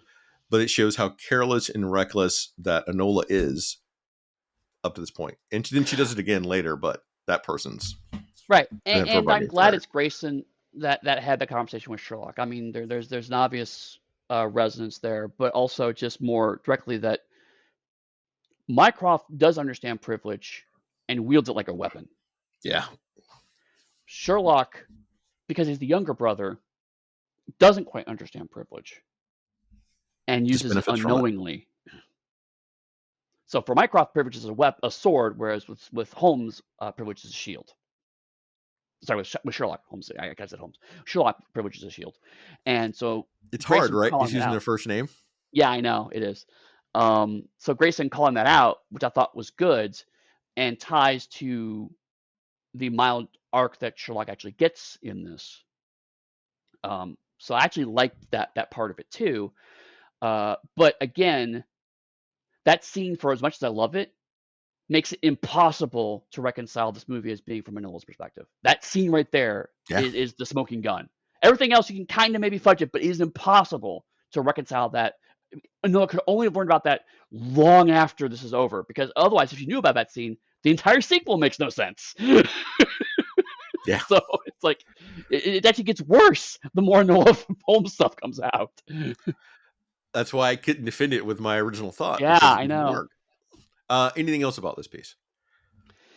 No, I think it's a good time to move on. Enola finds Tewksbury selling flowers in Covent Gardens and warns him of the assassin as she admits to liking him more in his absence. I love that line, by the way. Yeah, We get a lot more flirting. She takes him back to her lodgings as he discovers more about her searching for her missing mother. The pair bond more about being outsiders, and she explains why they want him dead and how they killed his father. The landlady sells out Enola, and the detective captures Enola as she sacrificed herself for Tewksbury to escape, and Lestrade is more excited to capture her. She's worth less, but she's more of a pain in the ass. Right. She's imprisoned in Miss Harrison's finishing school by Mycroft, who explains to her that he wants her to be happy, which she refutes that he only wants to control her and protect his standing. He takes the money that her mother left and leaves. Goodbye, fat, fat, fat wad of cash. Miss Harrison emotionally and physically abuses her in the guise of turning her into a proper young lady. Sherlock visits her, admitting he is impressed by her detective work and has not found their mother yet. They're each concerned by the gunpowder and bombs and what she may do with them. Sherlock admits he cares for her, and she retorts that he, with his own answer, "You're being too emotional and less logical, Sherlock." Hmm. He comments about the Tewksbury case, all the while smiling at her. Provides her a boost of confidence before leaving. Braveheart, Tegan. Tewksbury sneaks into the school and they escape together, stealing Miss Harrison's motorized car. Enola decides they must go to Basilworth Hall and fakes Tewksbury's uncle, who she has deduced was trying to kill him all along. All right. I'm going to preface this by saying that this is absolutely deep nerddom and nobody cares about this but me. I'm going to start there. Is that how most of your statements start? I mean, fair, but this is even worse, right? The motorized car being not only present, but a known quantity people can look at and go, oh, that's a motorized car, is easily 1910s and later, which is, I don't think so. oh, really?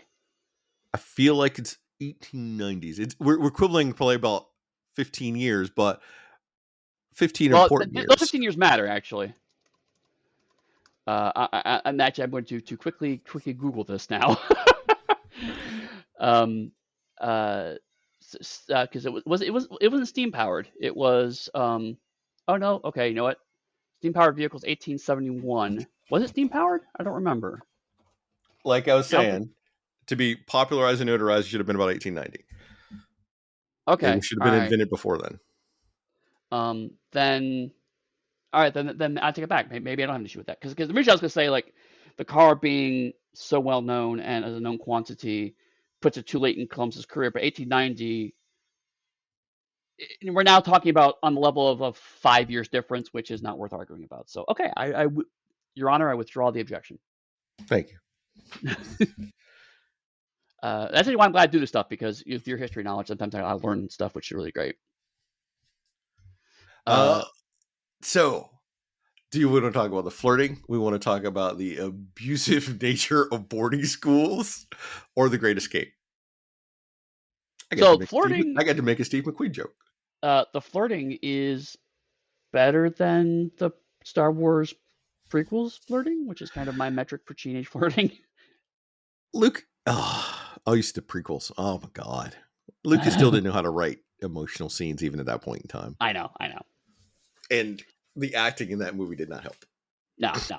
Um, it's awkward flirting, but it's endearing awkward flirting, which is a good metric.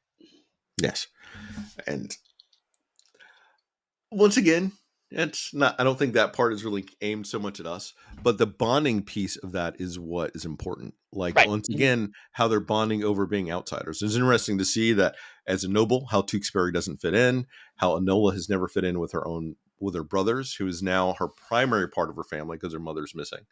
And you get more of that backstory, and you get her deducing what's going on with him, how she's figured out who she believes she's figured out who the actual kill who hired the killer to come kill him and why they killed his father.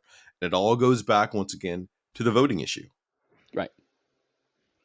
Yeah, and this is where I give the movie a lot of credit because it did a really job of it made the voting issue a very prominent part of the Act One part of the movie. Then eased back, touched on it again during the privilege conversation, but not explicitly addressing it, just kind of brushing up against it to kind of slightly remind you, but never not really drill it in, and then brings it back here at the point where the voting also matters. Um, it does. Oh, we haven't quite got there yet. All right. About the actual mystery, so I'll save that for when we get there.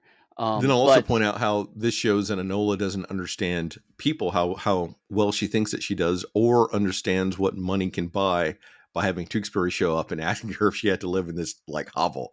And her comment was like, the landlady assured me it's a good place. And his follow up, of course she did. right, So you right, get all that again. right, which was a nice kind of which was him being dismissive of class, but also not inaccurate. Yeah, no, I mean, I generally like this, and then the finishing school, of course, because finishing schools are just awful. Yeah. I use the present tense very intentionally because they still exist. I'm surprised you didn't want to talk about Lestrade, who was hiding behind that door for God knows how long, waited for the opportune moment to be dramatic like Holmes would. Not yet. Not yet. I've been here I, 4 hours. Almost time. Ha I love ha. it. I love it. I'm completely with it. My favorite ship is Lestrade himself. Yes, he's such an extra bitch. Great. Um, we had finishing school shenanigans how you're talking about. I liked the Sherlock Holmes coming in, and we have the him and Enola scene where Mhm. Enola instantly goes to the paper to look for any messages from her mother, reinforcing that message again that's her primary goal, and she hasn't been had a chance to look at it while she's been here, which we don't Right. know how long she's been there. Right. Hours, days. Given the fact that she's changed outfit a couple times, we can imply at least a couple of days. Um, but the other thing I like about this, there's two things I like about this movie or this scene, is it sets up two moments which both pay off in a later scene actually, but they pay off in completely different ways. So I'm going to spoil the next chunk real quick, but like, her grabbing the newspaper is the clue that Holmes needs to figure out what's going on with her and Dora. Just because she's looking at that, and Holmes is like, "You don't know anybody in London. There's no reason why you would look for the personal communications unless it's to look for something from your mother. I know our mother likes word games, so it's a very we know enough about the audience we can kind of figure when he gets there we can kind of Yeah. reverse engineer his deduction. But also he's the one that kind of explains some of Enola's past to her, which again sets up her amnesia is a thing that actually goes nowhere. So that was a Mhm. bit weird. But the fact that Sherlock was able to give her more information about her growing up and what she was like as a child that her mother didn't do, and that Enola was able to later call her out on that. That Holmes, I keep doing this. Sherlock was able to give her that connection in a way that her mother didn't. Is interesting and complex, and raised a whole bunch of questions this movie did not have the runtime to get into about the relationship between Adora and Enola, how what it actually was compared to what Enola thought it was. But it goes to something you've said before, which is that you like a Holmes that is emotionally intelligent, even if he's not himself emotional. Yes. And I saw that there, and that was the spark. I'm like, okay, Henry Cavill could be a fantastic Holmes from that scene. Hmm. And I think though, then I would be concerned about Cavill doing Holmes without notes. Because if what I was reading is true, is that he wanted to be a lot more emotional with Holmes, and it was because of the lawsuit that he pulled back the emotional beat. Right. He would still need that note to be able, I think, to pull off the type of Holmes that we would probably like to see. Right. I mean, to be fair, I think we're both feeling it should be closer to like Jeremy Brett, where he has little moments, or the emotions are very clearly contained, but you need some face acting and some physical acting to kind of show that struggle a bit more. And Cavill just wasn't doing that. But again, because of the lawsuit, I think that's a big part of it. I enjoyed the Tewksbury showing up to help her escape. It was Yeah. funny, Yeah. and the secret love of Mycroft and Mrs. Harrison. And again, like the little thing where early on, again with Sherlock, we find out that Enola likes to sketch and to do caricatures, and then they escape, and she opens the package and sees the caricature of her and Mycroft. which not only shows that Enola is aware of social situations, even if she's not versed in their nuances. She sees the emotional connection between those two characters, and also has Sherlock's propensity for being a little theatrical. Because she didn't have to leave a note saying, "Hey, it's me that escaped, by the way," but she kind of did. And while I loved that scene of them escaping, I'm curious how and why Enola couldn't have escaped by herself before this. I know they said she was sort of locked in a room and she was under watch, but Um, she would have the skill set and to be able to have gotten herself out. I mean, I know from a film structure perspective why is Mm-hmm. because she needed to have another beat to mature the romance between her and Tewksbury before it pays off. Yeah. Right, that's pretty clear what's happening here. Um, I 75% buy it because I how I read it is she was so traumatized by how Mycroft treated her going up to there, which is again a scene I fucking hate.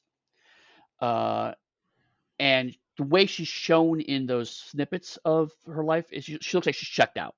She looks completely just mentally gone. So I think she's emotionally shut down. She's just unable to do anything because she's like, it's too late. I've been captured. She only sparks back up when Holmes or when Sherlock visits her, and it's very shortly after that Tewksbury rescues her. So I think it's just an accident. Okay. Like if Tewksbury had been there, she would have started to figure out her own escape. But Tewksbury happened to be there. She took advantage of that moment to then enable the escape. Okay. I like that a lot better. Which is why I made the joke about hours or days, trying to figure out the amount of time she'd been there Right. versus when Mycroft dropped her off. Like that for me is a murky bit I because agree. I feel I like saw the change of clothes. I felt like it might have been a week or more, but by that point in time, she should have potentially recuperated and escaped herself. But then it's like, so it couldn't have been that long, but how long was it? right. So I took it as a few days, and I feel like so that to me is the she starts to come out of her shell, and again, home or Sherlock. You're right. It's so hard to do. Yeah. Sherlock helps her to get out of that, which again, I think you and I both said that tracks for actually how we feel about Sherlock, in the sense that he is aware. He can talk to women. He can talk to people. Um, it's just that when the case, and this is the part why I defend this part of the movie actually, is when he has his grips into a case, that's when he starts to the niceties fall away. It's like I need to solve the case, but he's not on a case. Yeah. In fact, it is that encounter with Enola that then gets him interested in the case. But he's not, but it's still not his case because he provides her insight and like say, this is your case. And that's why his whole line about sometimes you have to dangle your legs in the water to attract sharks. Right, That's him helping her out by giving her a senior detective advice. right. Because it's not his case. This isn't a case that he has his hands in. Because to his logic, based on previous scenes, he's like, Edora's fine. I don't know why she's gone, but she's fine. He firmly believes that his mother's going to be okay, so he doesn't see the need to follow the case. It's only after that it's like, oh, Enola's talking to Adora. Now that's interesting, and then from there he starts to follow the chain of like, which again, which is why my frustration of like she's smarter than Holmes. No, Holmes comes into the case like when there's 20 minutes left in the movie, he starts investigating, and then 10 minutes later has the answer that Enola's been looking for the entire movie. So she had a lot of a head start there. And it goes back to the old version of Holmes where he sits in 221B and people come to him with Yep. cases and most of them he just turns away or solves in like 2 minutes. Like, no, that's what happened there. That's what happened there. And you Right. get And that beat with him doing this. So it's yeah. And so I like to think there is an I think what the movie's trying to do, or the novels may have been trying to do as well, is that there's an arc where Enola warms Sherlock up enough so that when Watson comes into his life, that Watson can help to continue that progression of Holmes as a person, and he becomes more active in investigation. can't speak to that, but I think I think it's the they did intent. I don't think it's actually happens, but I think it's the intent. No, I want to say I think that Watson Mare would be a part of his life because I think in the novels she teams up with Watson at one point in time, Oh, well, and I that think sounds eventually interesting. her and Sherlock worked. I read like little paragraphs of all of them because I was curious enough to do that. Because I'm not gonna lie, I'm never gonna read the books. They're not Right. built for me. Sure, they're kids' But it books. looks like eventually she works with Sherlock and she works with Watson before that, and they stop chasing her, and she owns like an apartment building in London or something.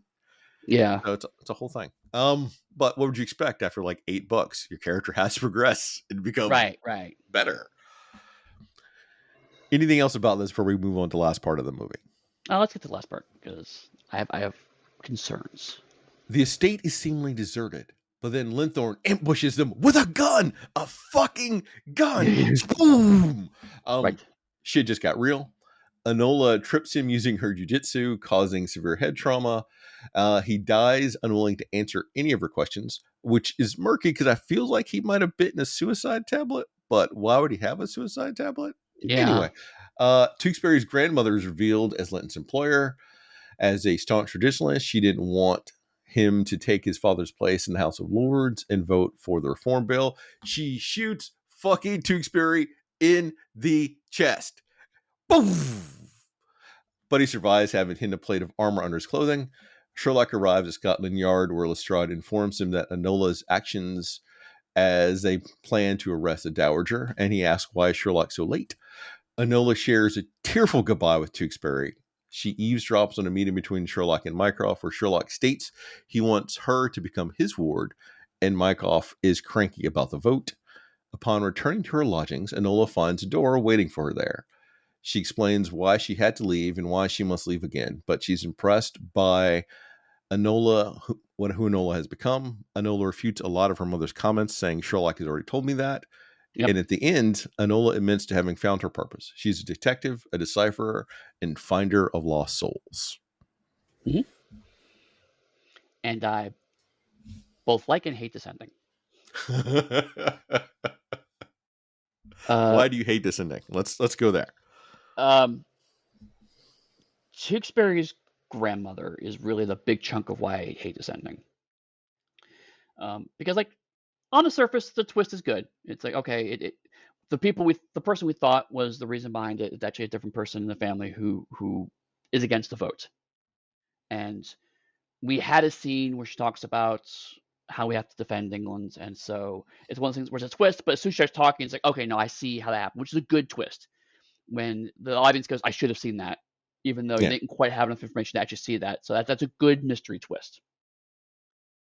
Why she wants to murder her son and grandson to stop a specific vote makes no fucking sense. Just tie them up and leave them at the house until the vote is over. Eddie, it's you should understand this since you live there now, but it's for England.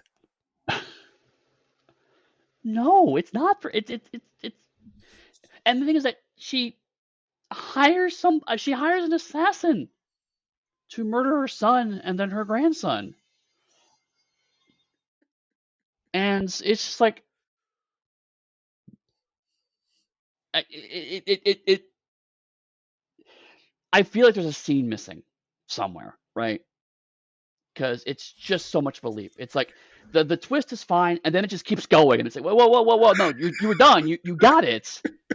Where are we going?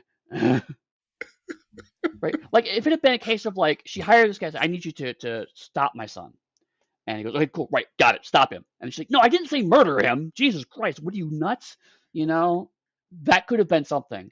Um, and then also the other thing is the weirdly dark moments of Enola gets her jujitsu move off, and that's great, and it immediately kills the guy. But she didn't kill him. That's we have him talking, and he does that weird bite move like he swallowed a suicide pill.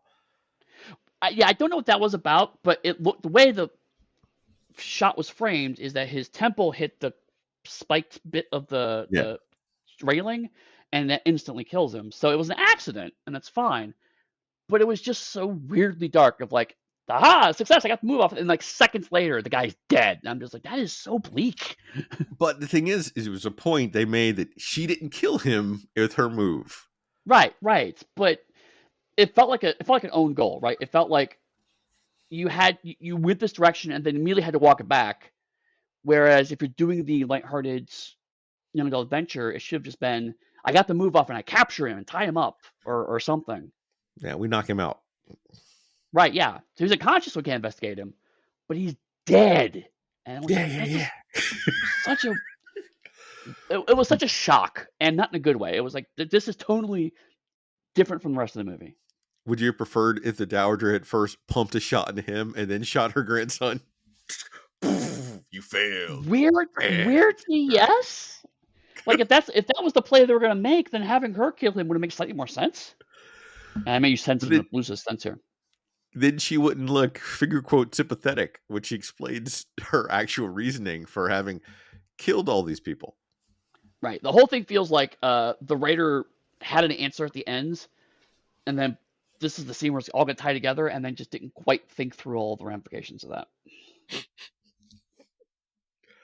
I agree. Also, where did he get the armor from? It was part of the house, Eddie. In every proper English manner, I can tell you this as an American, there is suits of armor randomly throughout the house, easily accessible, that fit you regardless of your body shape or size. Right, because that's exactly how armor works.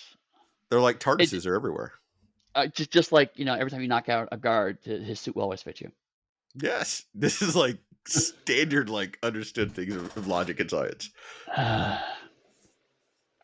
Each of those, if it was just one of each of those, I'd probably be fine with the scene. But all of them together in this one scene is like just a bit too much for me. And we establish with the assassin who shoots a suit of armor that it is in fact bulletproof because armor was built to resist bullets. That's the whole reason for armor. Right? Yeah. It certainly was not all susceptible to arrows. Well, arrows, Eddie, are slower moving projectiles than bullets, so therefore they would not have the same velocity as a bullet, and the velocity of the curve when you shoot a bullet deflects off of armor. You don't seem to believe any of that nonsense. Oh my god. You're a historian, my friend. How do you live with yourself? Because I also like to lie sometimes. I can't help myself. I know. Um, It's all for the joke. But again, Lestrade gets a fun moment here. Get to dig at Holmes. Yeah, because it's the, and I love it. Two questions. Of course, Holmes is like puffing up, like, yeah, I get to tell Lestrade why he's wrong. And then the second question of like, how did you get beat to it? And he's like, what? And that was the moment where I'm like, okay, the amount of emotion Harry Cavill puts into that moment and then trying to hide it. Okay, the seed of a Holmes is right there in that scene. The seed of Harry Cavill as playing Sherlock in that scene of the excuse me. Like, okay, there it is. Extrapolate from that because the rest of the movie wasn't doing him any favors. But that moment, it's like, okay, I can really see him being a lead on a Sherlock Holmes film. And when he's finally left Lestrade in the hallway, that one laugh that felt very Jeremy Brett, the ha. Yes. It's like, oh.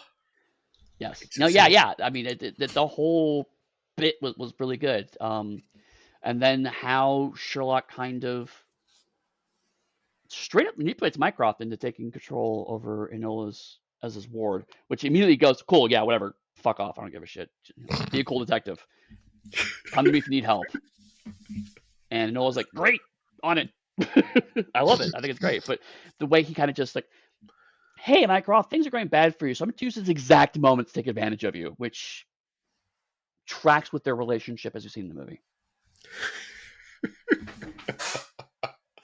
How did you like Enola outsmarting both of them at the last scene? Like Sherlock knows that she's there somewhere, but neither of them can find her.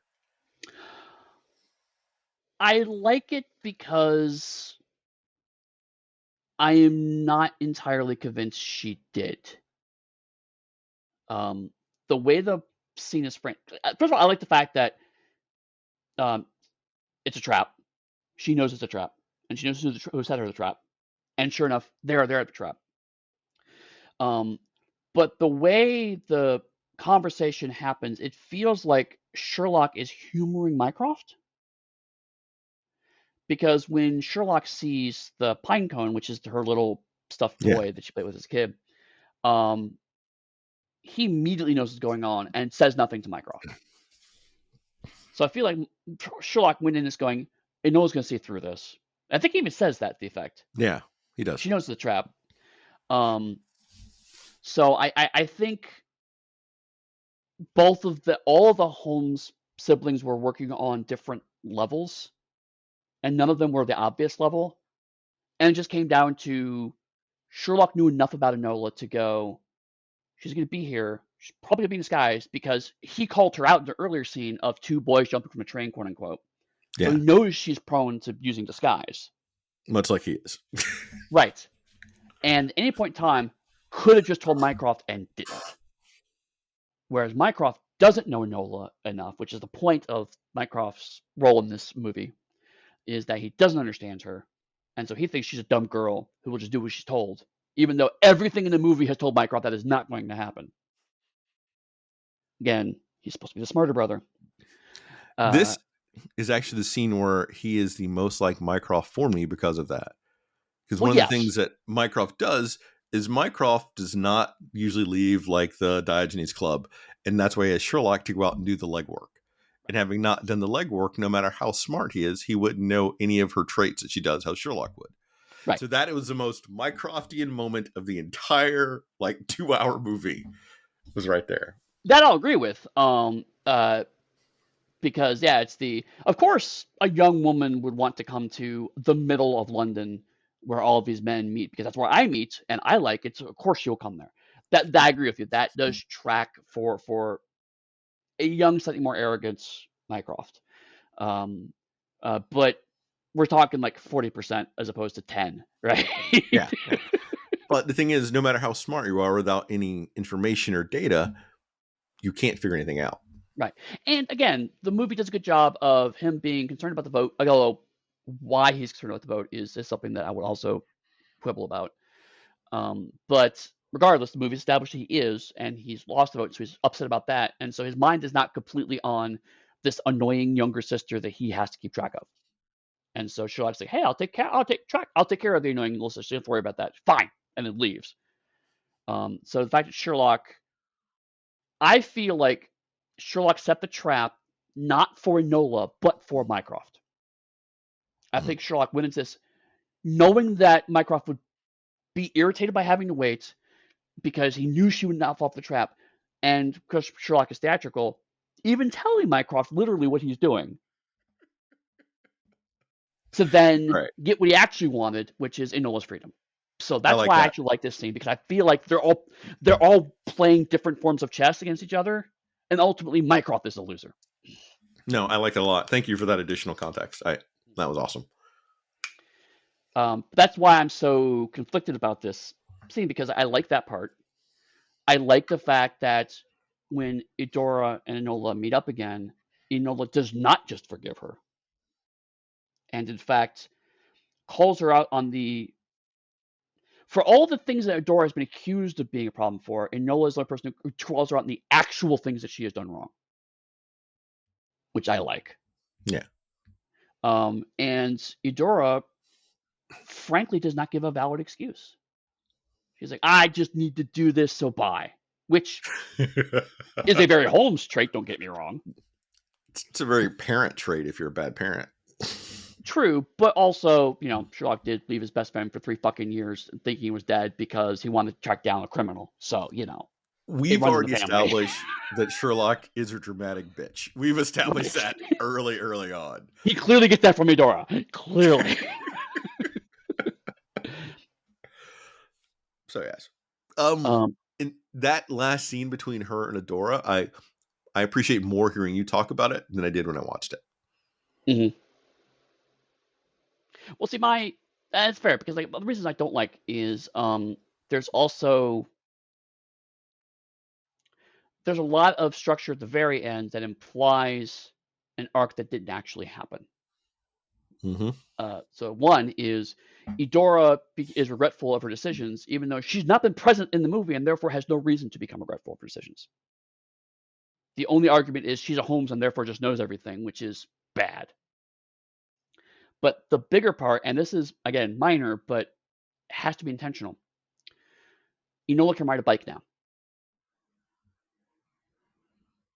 Now, the beginning of the movie, she was bad at Yeah. it, and so it implies because of all of her adventures, that is a symbol of her growing and maturing as a woman. Chris, she never rode a bike at any point in time in the movie.